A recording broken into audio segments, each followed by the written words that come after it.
Rome, the Eternal City, a captivating blend of ancient traditions and contemporary vibes. From the grandeur of the Colosseum to the timeless beauty of the Pantheon, every cobblestone street tells a story, inviting locals and visitors alike to immerse themselves in the rich history that defines Roman culture. Hey, how's it going? Nick here, and you can find me at navigatornick.com, showing you how to get the most bang for your travel buck. Today we're going to talk about Roman travel inspiration, recommendations, tricks, and money-saving tips. I'll also answer a lot of initial questions you may have, like where to stay, what to do, and some of the best itineraries. For first-timers, it's really busy and really hot June through August, so I would avoid those months at all costs and go during the shoulder season, which is April and September or even October. By then, the crowds have cooled down and so has the weather. Where to stay? Personally, I would stay near the Colosseum due to your early morning tour, and you can easily walk, train, or bus anywhere in the city from there. My second choice would be to stay in Trastevere because it's a little cheaper and a little less hectic across from the Tiber River. Old Rome in the heart of the city is great for sightseeing, but it's a little too crowded for me, and not to mention it's super expensive, but it's still a great area to stay. Rome, while generally considered a safe city, but like any other major European city, pickpockets are a problem. These thieves are unsuspecting and sometimes work in groups. Be particularly careful on public buses, trains, subways, and even the airport. Everybody's favorite subject, how to save money in Rome. We already talked about visiting Rome in the shoulder season due to the weather and crowds, but it's also a great time to save money too. Flights and accommodations will be cheaper this time of year, and if you can, avoid holidays such as Christmas and New Year's. Those prices will also be inflated. The water in Rome is fine, but if you want to be cautious, I'd recommend using something like Life Straw. I'll leave a link in the description below. Speaking of, restaurants will charge for water, and why pay for water if you can find drinking fountains all over the city? And another thing, I'm a foodie lover and there's always a deal to be had. Venture about 2 blocks away from major attractions to find hole-in-the-wall trattorias or family-run restaurants like this one. Oh, and if you see service included on the bottom of your receipt, that means that a 10% tip has already been applied. It's not customary to tip in Europe, but if you feel like the service went above and beyond, you can round up to the nearest dollar. Spotting great gelato. I fell in love with pistachio gelato in Italy, and I don't even like pistachios. Crazy, right? So look, avoid the shops with the bright gelato piled high, and look for the gelato low behind the glass with more earthy tones. Just trust me on this one. Pistachio is not supposed to be bright green. Here are some of the highest ranked trattorias in Rome. Always look for menus that aren't in English, and for an employee who's not standing outside waving you to come in. That screams desperate. And lastly, if it's crowded with locals, you know it's the spot. Now, we could be here for days talking about the best things to do in Rome, so I'm going to touch on a few staples and some hidden gems, starting with the secret underground tour of the Colosseum. Underneath the Colosseum floor, a labyrinth of tunnels, chambers, and passageways house gladiators, animals, and equipment to put on the extravagant shows at the Colosseum.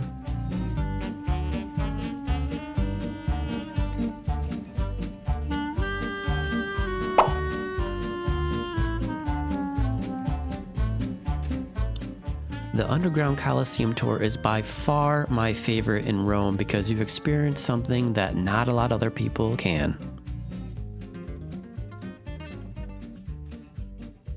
Cutting in real quick, I'd like to talk about the sponsor of this video. It is Get Your Guide. Get Your Guide is what we use to book all of our unique excursions and tours around the world. It's really simple to use. All you do is download the app, get the QR code, and you are good to go. It's at no additional cost to you, so it's a win-win for everybody. I'd really appreciate it. Right outside the Colosseum is the Arch of Constantine. The closer you get, the more the details are revealed. It's really a work of art. It was dedicated by the Senate in AD 315.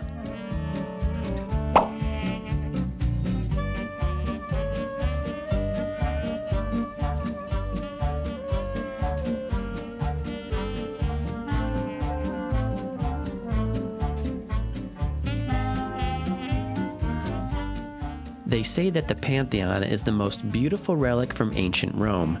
Built between 25 and 27 BC, the Pantheon was a temple dedicated to the 12 gods. Everyone must have a ticket to enter the Pantheon, and they start around 15 euros for adults and 10 euros for those under 17.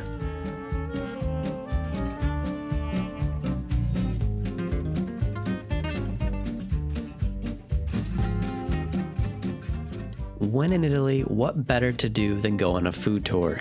A Rome food tour is a unique experience with a local guide that will take you to hand-selected food tastings with beer and or wine pairings, as you learn about the local neighborhoods and their history. If you want to learn more, scan the QR code or click the link in the description.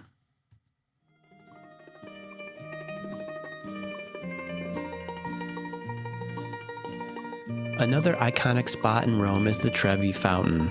And the best part is, it's completely free. However, you want to get there early, just after sunrise, because it gets packed. You will be shoulder to shoulder with thousands of other tourists, so definitely get there early. It's tradition to toss €1 over your left shoulder into the Trevi Fountain. If you do, one day you shall return. But if you don't believe in superstitions and want to continue valley traveling, save your money. And while you're at it, the Spanish Steps are practically right down the road, so you might as well stop there too, but don't sit. Actually, you can be fined for sitting, eating, or drinking on the steps, among other things, like riding a scooter down them. Yikes. But it's completely free to walk, as the Romans did, so there's that. As you make your way over the Tiber River and past the castle of Sant'Angelo, heading west, you'll definitely start to feel the energy pick up as you get closer to Vatican City. Vatican City, home of the Pope, is the smallest country in the world. Not many people know this, but I'm going to let you in on a little secret. Do you know you can turn on the lights and open up the doors to the Vatican? The absolute best experience is joining the keykeeper as he unlocks the doors of the 500-year-old Vatican museums that house some of the best artwork in the world. This obviously sells out months and months in advance, so make sure to book it early. Unfortunately, when we were there, it was already sold out. But you best believe I'll be doing this the next time I'm in Rome. You may have heard of Piazza Navona, arguably the most famous piazza in Rome. It's a large pedestrian open space, full of Baroque architecture, the Fountain of Neptune, and the 17th century church Sant'Agnese.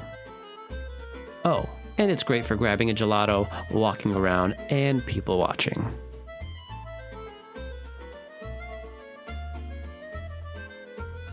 If you want the absolute best views from above in Rome, you need to go to the Victor Emmanuel II monument and take the glass elevator to the terrace. On a clear day, they say you can see all of Rome in its entirety. Scan the QR code on the screen for more information.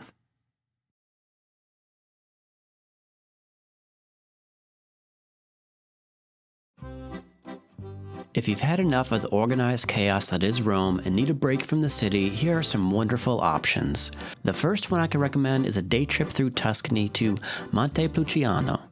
Enjoy top wines and a gourmet lunch in the countryside of Italy. Surely a relaxing experience, learning about Italian wines and experiencing local life from an expert.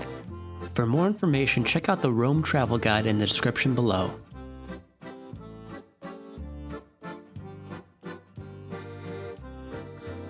The second option is visiting the famous ruins of Pompeii, a UNESCO World Heritage Site. Upon reaching Pompeii, you'll enjoy a captivating 2-hour guided tour of this historic site. Pompeii is one of the best preserved archaeological locations in the world. The city was buried in volcanic ash and pumice following the eruption of Mount Vesuvius in AD 79. Your guide will walk you through the ancient ruins, offering insights into Roman daily life and highlighting important sites. After you're exploring Pompeii, enjoy a tasty lunch at a local restaurant.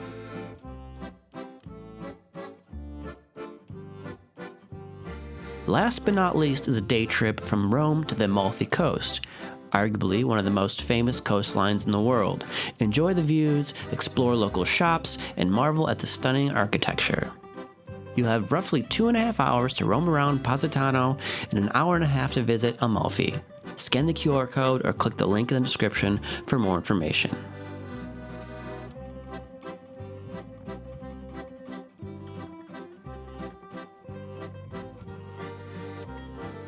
Depending on your travel style, itineraries will differ, but here are some great examples. Don't forget to check out the Rome Travel Guide for more detailed explanation of each itinerary.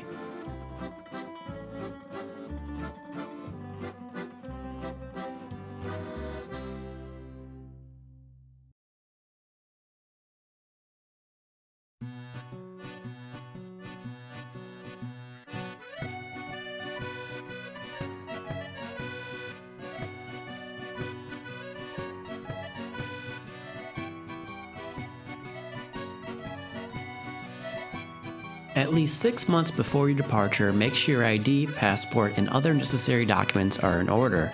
You'll want to have a second ID with you at all times. For one, in case you lose your passport, and two, if you are renting a car. Now, I wouldn't recommend renting a car in Rome because it's a little crazy, but it's an option if you want to get outside the city.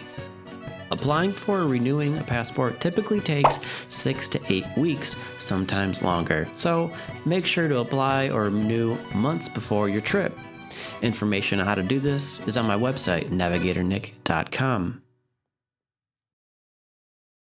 I can't believe I waited so long to get global entry. A travel reward credit card like the Capital One Venture Card gives you credit towards this, which basically makes it free.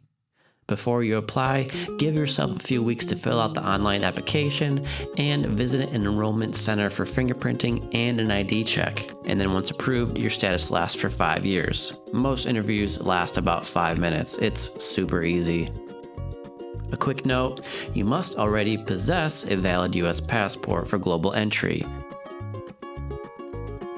If you're still with me, thank you so much. Please give the video a like if you enjoyed it. Here are a few tips that I'm going to recommend. The first one is always pay in euros, because if you pay in your country's currency, it's going to be more expensive. My next tip for you is to always use Apple AirTags or tiles and put them in your bag. Every single one. This way you can always track where they are, and if they get stolen or if the airport insists that they do not have them, you can track them down. The third tip I can offer is to use packing cubes and the rolling technique to save on room and keep your luggage organized. Not only will it keep your luggage organized, but you'll have more room in your suitcase to bring things home. My last and final tip is to learn a few basic Italian words and phrases such as please, thank you, you're welcome, and where's the bathroom. That one's pretty important. Thank you so much for watching the Rome Travel Guide. I hope you subscribe down below. If you have any questions or concerns, leave a comment, and until next time, happy travels and keep on navigating.